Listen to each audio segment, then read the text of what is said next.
Live from downtown Detroit, Local 4 News at 6 starts now.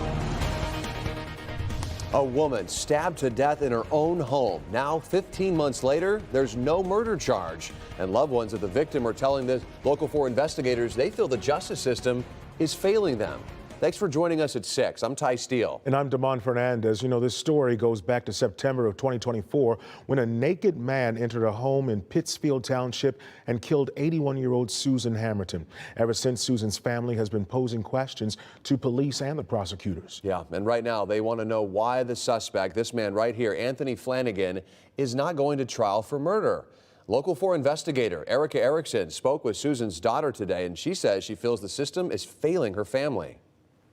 What's it been like for you and your family? It's the kind of thing that you think could never happen to you. Nearly 15 months after this man is accused of beating, strangling, and stabbing 81-year-old Susan Hammerton inside her Pittsfield Township home. It's gotten more shocking recently over the last couple of months when we found out that the DA wasn't planning on having any kind of criminal trial for the individual who murdered my mother. 41-year-old Anthony Flanagan held on 6 counts in September of 2024, including murder, home invasion, and torturing an animal, allegedly getting into a fight with his family before breaking into Hammerton, a stranger's home, naked. He went into her bedroom, he punched her in the face, then he tried to strangle her repeatedly and then stabbed her repeatedly in the abdomen, in the chest, and then he cut her face. Hammerton's partner and family dog also stabbed, thankfully surviving. Flanagan allegedly leaving the home, throwing the knife into a fountain,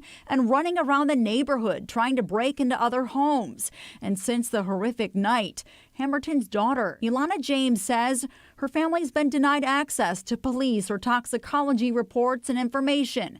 She says getting no help from prosecutors or police. They've done nothing. There's just been nothing. They've hung up on us twice. Pittsfield Township Police tells Local 4 while the homicide shocked the community and it's understandably devastating to Hammerton's family, they say it's standard practice not to release reports or evidence prior to any testimony being given. Pittsfield Township Police went on to say that Flanagan's blood was not taken, it was not analyzed. They also say, quote, "Our detectives, with advice from the prosecuting attorney, determined that the level of intoxicating substances, if any at all, present at the time of these offenses was not connected to the elements of the above crimes. This decision was made by our detectives and the prosecutor early in the investigation." Washtenaw County Prosecutor Eli Savitt, who's also running for Michigan Attorney General, told Local 4 that the Forensic Center found Flanagan not competent but restorable. He says Flanagan has been restored to competency, essentially to stand trial, but the medical team found Flanagan not criminally responsible at the time of the murder by reason of insanity. I'd like a trial. My sister and I would like a murder trial for the murderer. And I don't think that's asking too much. In Washtenaw County, Erica Erickson for the investigators on Local 4. All right, another cold day. Yeah, very cold. To another cold night tonight, too. Yeah, but record-breaking temperatures this morning. Let's get over to Kim Adams for all the details. It's actually going to be warmer tonight than it was last night, right? I know, by about 10 degrees, so something to celebrate. This morning we were at 5. That broke the old record of 6 set back in 1974. In our immediate future, things are dry, but out to the west, we're starting to get a few returns with some light snow showers. So you have several hours before we'd get anything here, but we do have the chance for some light snow overnight tonight into the early morning hours tomorrow, and a little bit of freezing drizzle not out of the question. So right now, though, you're fine if you need to get out and about, you have a Christmas party, things like that. It is dry. I want to take a look, though, let's look at the wind chills, because really the temperature's in the 20s, but it's the wind chill that tells the story. 11 is what it feels like in Pontiac. Current wind chill in Howell is 13, 14 at City, and also out at Metro. Let's take a look at our state temps, because it's colder up north and there's also some snow. If you are headed up north tonight or tomorrow, just know that there are winter weather advisories up for Sheboygan, Emmett, Leelanau. So those areas right along the lakeshore, they're getting some pretty heavy snow tonight and also blowing snow as well. But we're quiet here for now. We'll talk more about more snow ahead for the weekend and more cold next week coming up. All right, a heads up, the Oakland County Sheriff's Office will keep its administration building in Pontiac closed through the weekend after Legionella bacteria was found in the water. Now, the county says it learned late last night that water samples sent to the state of Michigan for testing came back positive for the bacteria. That testing was done after a custodian tested positive for Legionnaires' disease. The county health officer says there's no immediate risk to the public. The building on Telegraph Road in Pontiac will remain closed until at least Monday as remediation measures are taken to reduce Legionella presence. Ongoing testing will be done. Employees or anyone who visited the building should see their doctor if they get flu or pneumonia-like symptoms. The Detroit Medical Center is taking new steps to protect patients as flu cases are surging across Michigan. Starting on Monday, the Detroit Medical Center is tightening its visitor rules at all facilities, including the Children's Hospital. Patients can now have only 2 visitors at a time. Children 12 and under will not be allowed on inpatient floors or in observation units. The changes come as Michigan is facing its deadliest flu season for children in 2 decades. State health officials are reporting 14 pediatric flu deaths this season. That's the highest since they started keeping records in 2004. All right, so Local 4 viewers keep reaching out to spotlight some dangerous driving zones. Steve Galvan wrote to us about the Southfield Freeway in the Allen Park area. He says, quote, I frequently drive from Livonia to Allen Park to care for my 99-year-old mother. M39 is the freeway used for my commute. The freeway more resembles a drag strip than a commuter freeway. Well, Shantae Passmore went to see how bad it is and what's being done about it.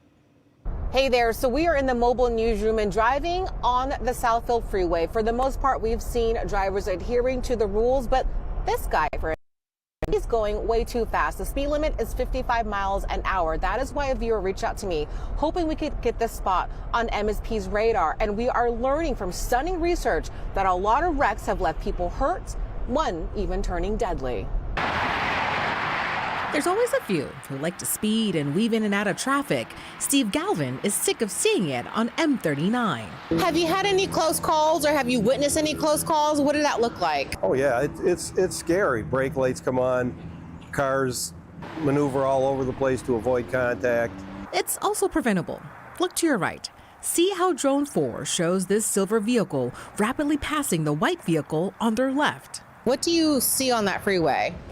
I see a lot of erratic driving, speeding cars. They pass on both the right and the left, and you can have your cruise control set at 55, and cars are passing you as if you're standing still. His primary concern is the stretch between Pinecrest and Rotunda Drives. Local 4 dig deeper to see just how dangerous the zone is. Between Pinecrest and Rotunda Drives, 500 crashes happened in a 5-year span beginning in 2020 along the Southfield Freeway. 113 resulted in injuries, 1 deadly. 2024 saw the highest number of crashes. Data shows the most common type of crash, rear ends. Galvin believes there's only one way to curb these dangerous behaviors. I would like to see more patrols on the freeway to kind of alert these cars that, hey, we're here watching, we're here for the safety of the other drivers, and that would make, I think, everybody feel a lot more comfortable. So we actually brought Galvin's concerns to MSP, and they tell me they are aware that this is a problem area. In fact, at last check, they told me they plan to do enforcement in the area very soon. But something really interesting they found, a lot of the wrecks that happened when there was no inclement weather. Very revealing. We were in the mobile newsroom on the Southfield Freeway. I'm Shantae Passmore, Local 4. Okay, Shantae, now if you have a dangerous zone in your community, we want to hear from you. Just scan that QR code up on your screen right now or head over to clickondetroit.com to leave us a tip.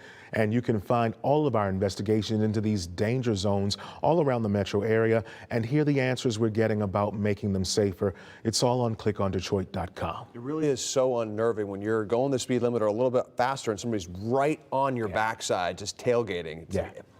It's a mess. Yeah. All right, but they're looking for a different kind of traffic, foot traffic at Cadillac Square. Yeah, you know, the annual downtown Detroit holiday markets are open right now, and Ron Hilliard is giving us a look at what's available. Hey there, Ron.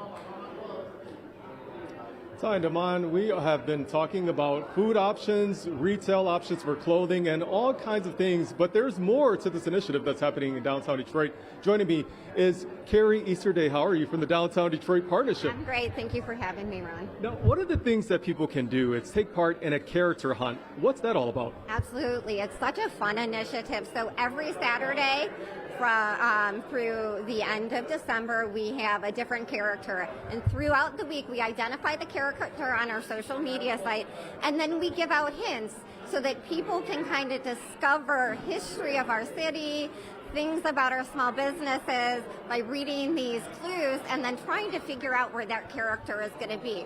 So this weekend we're super excited. This is our evening character. He'll be Jack Skeleton is going to be somewhere in our downtown area from 5 to 9.